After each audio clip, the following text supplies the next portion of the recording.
Welcome to the ml-gradle Episode 8, Adding Hosts to Clusters from MarkLogic University. To follow along with this tutorial, you'll need to download and install MarkLogic. You must also have installed Java version 1.8 or higher, and the latest version of Gradle. Gradle downloads all project dependencies, including the ml-gradle plugin. We define the ml-gradle plugin version as 3.9.0, and this version, or later, should work fine for our examples. We'll be using Docker to create a 3-node MarkLogic cluster, so make sure you have Docker installed and working. Download the tutorial files and follow installation instructions in the tutorial README by going to github.com/marklogicuniversity/ml-gradle-series. In our previous episodes, we have deployed MarkLogic on a single server, which is fine for initial development and experimentation. However, this limits our ability to expand as our resources get constrained, and also to respond to emergencies such as if the MarkLogic server was disconnected or went down. Clusters of MarkLogic servers are a better approach. As server resources get constrained, such as HTTP connections, memory, I/O, CPU, and/or storage, we can readily expand our capabilities. To deploy this type of architecture, we've chosen to begin with a cluster of 3 MarkLogic servers. One server will act as our initial point of contact to our example database. This server will have the example application server. The other 2 MarkLogic servers will have our force for our database. This architecture is simple to create even on a single computer. You could install MarkLogic on 3 different virtual machines. In this episode, we're going to use 3 Docker containers to accomplish our architectural goal. Regardless of the technology to create 3 separate MarkLogic servers, we still need to deploy across the cluster.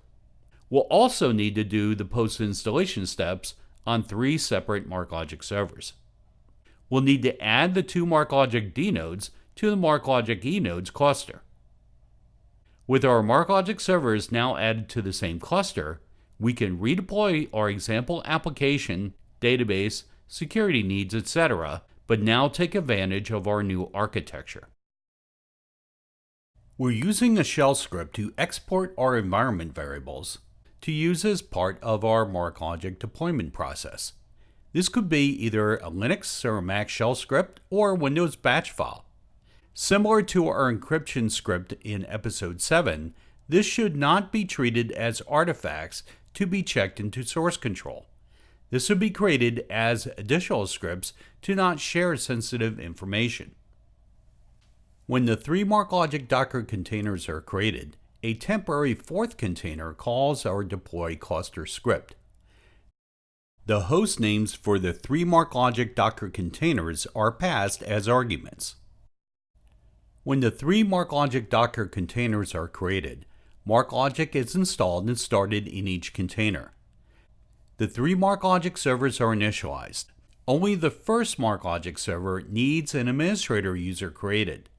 Then, using ml-gradle's ml-add-host task, the other 2 MarkLogic servers are added to the first MarkLogic server's cluster. We then proceed to deploying our application, database, and security configurations before, finally, loading our content. Remember when the MarkLogic build began, the properties for the various MarkLogic usernames and passwords were read. Using the extra properties extension block, we need to reinitialize the information used for our connection to MarkLogic's admin server on port 8001 and the managed server on port 8002. These are used to initialize MarkLogic as part of the post-installation process, create the administrator account, and to deploy the project and security configurations. We ran our script to set our environment variables, and then we ran the docker compose up command to create our 3 MarkLogic Docker containers. This also runs our script to add the 2 MLD node hosts to the MLE node cluster. The script also redeploys the Star Wars character application and calls our deploy content ml-gradle task to load our content with appropriate permissions. Note we have the expected host names as part of our cluster configuration. The project has been deployed.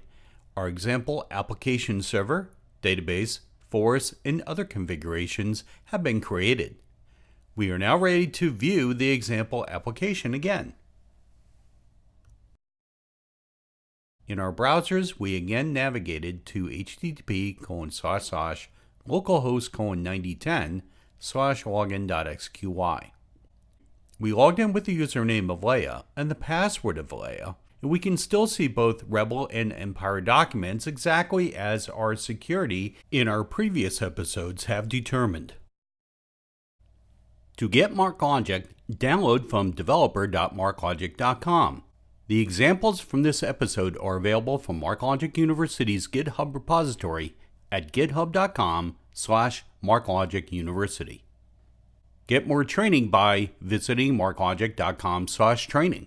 Also, a complete selection of on-demand topics is available at mlu.marklogic.com/ondemand. Or download the MarkLogic mobile app, available on both Apple's App Store and Google Play. Thank you for watching this MarkLogic University on-demand video.